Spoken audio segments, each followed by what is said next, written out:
Hi guys, this is me, Rusty78609 in Central Texas, USA on a beautiful day. I mean, it's perfect. It's about 62 degrees outside, very little wind. I mean, it is really nice. I added a little more lighting so this isn't the dark side totally anymore, and we'll see how this goes. But anyway, I had a viewer leave a comment that I felt like I should respond to with a video because it may apply to other people that are older and are wanting to try going camping. Anyway, this comment is from Shirley, and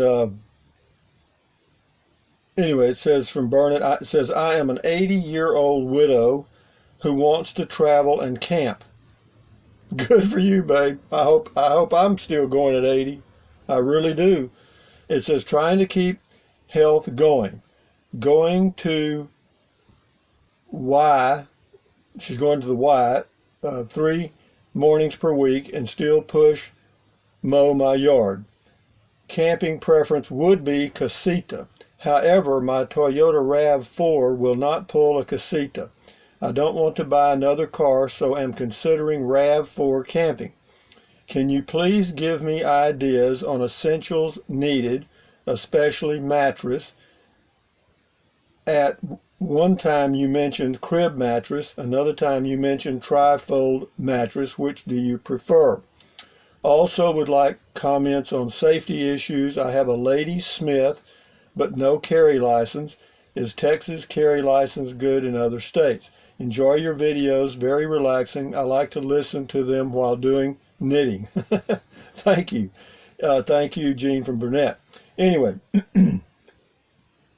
well, first thing, let's talk about the map. First thing I want to tell you is if you're going to go camping in your car, you got to look at my Camping in a Prius playlist and just pick the ones that you think might be interesting to you and just take a look at them, because there's a lot of ideas that I learned the hard way, like having that organizer thing over the seat to keep a lot of little stuff in. And, whenever you're camping in your car, the less you take, the better off you are. And as far as having, a cooler, like the little coolers, those are energy hogs, either an ice chest or go with some sort of solar and get you a small 12-volt refrigerator that you can run off solar. And but again, it depends on how long you're going to be gone. If you're just going to be gone for 3 or 4 or 5 days or a week at a time, then an ice chest will work great. But anyway, all that's in those videos on the Prius camping playlist. But be that as it may, let's take them one at a time. Especially, okay, the mattress, go with the memory foam tri-fold mattress. You can get that at Amazon using my Amazon link in the description. I'm kidding. Use it if you choose to. Yeah, just go to Amazon and do a search for tri-fold memory foam mattress. It's about 75 bucks. And I think they're 26 inches wide by 74 inches long or 75 inches long, so you'll have to have a space. Or, depending on how tall you are, I don't know how tall you are, but yeah, that's a good mattress. And, but yeah, get a memory foam mattress that fits your car and your height. What else? What about safety issues? Safety issues, those are unpredictable circumstances, and I don't have a crystal ball. All I can tell you is, for me, what I do is I go by my instincts, and I try to.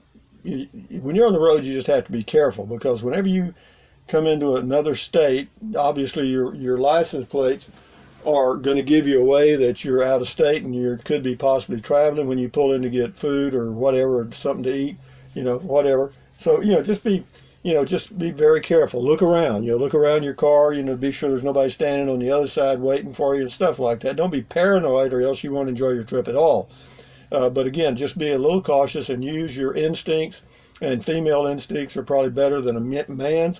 And if you don't feel comfortable in a situation, don't do it. Okay? If you stay at state parks, national parks, where there's other people around, I don't think safety is going to be an issue at all. In fact, those people will probably help you solve a lot of camping problems that you may not have thought of. So, So you have a Lady Smith and Wesson, but carry no license, no carry license. I don't have a carry license either, and I have a shotgun and I have a pistol also. Have the pistol in the truck and the shotgun in the RV here, and I've never had an issue with it when been traveling. I've been doing it for 30 years, and I've always carried a weapon. But if you want to be perfectly safe on the safe side as you go from state to state, you can call the DPS in those states and ask them, what the rules are on having a weapon while you're traveling through the state, just so you know what the situation might be. I myself am not concerned about it because I don't plan on using it unless my life is threatened. And at that point, you're not going to worry about what the rules are. Okay. So what else?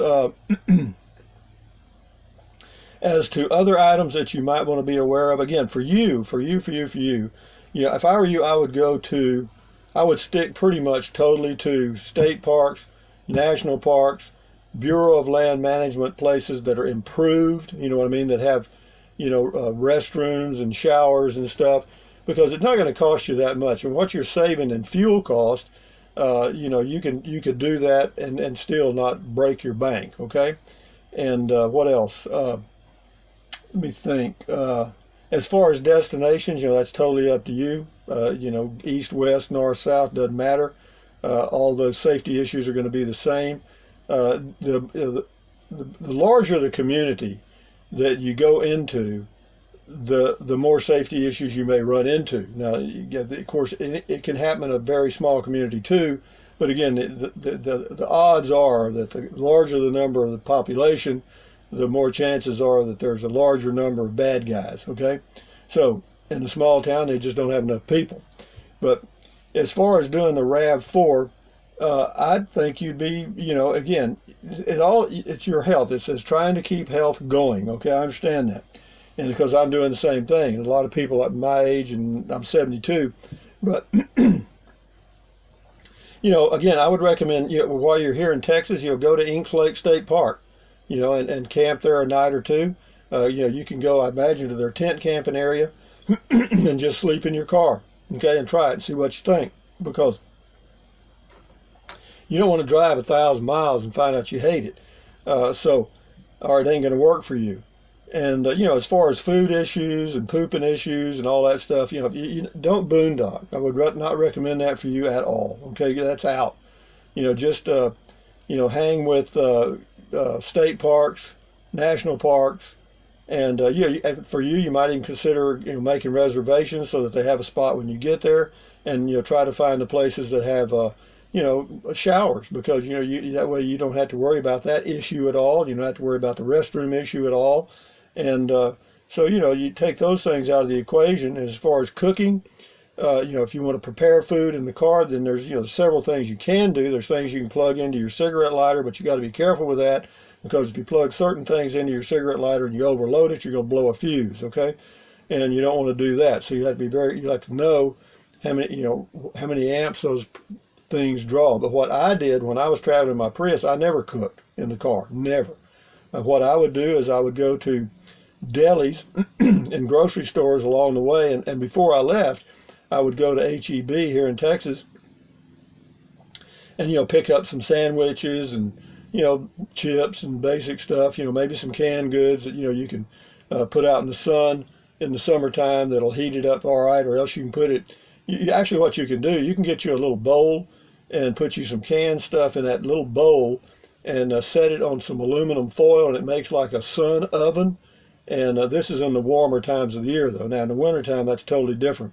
But yeah, then that works, because I've heated stuff like that and it works okay. And I'll buy pizza and put the slices in the cooler, or the ice chest that I had then, and it worked okay. And then I would just take them out and set them on the dash just crumple up some tinfoil so that but anyway, set it on that tinfoil and the sunlight on the dash, and 30 or 45 minutes later it'll be warm, okay? And but you'll learn all that. And if you watch the videos that I did on traveling in my Prius or camping in my Prius, I think the playlist is just called Prius Camping, I think. And there may be two of them, but just check those out. And feel free to go or definitely do watch videos. Just uh, type in a search on YouTube for camping in a RAV4. I guarantee you there's going to be some videos of people doing that, or camping in a Prius, or camping in a car, and you'll be able to watch hundreds of videos that will give you much better information than I can, okay, because I've never camped in a RAV4, okay. Now, knowing that it doesn't have, unless you have the hybrid, it probably doesn't have an electric air conditioner, but if you do have a hybrid RAV4, that's all the better, because that means it has an electric air conditioner, and you'll be able to run that air conditioner if the weather gets a little warm. But again, recommendation 1, use the memory foam mattress. Recommendation 2, test it.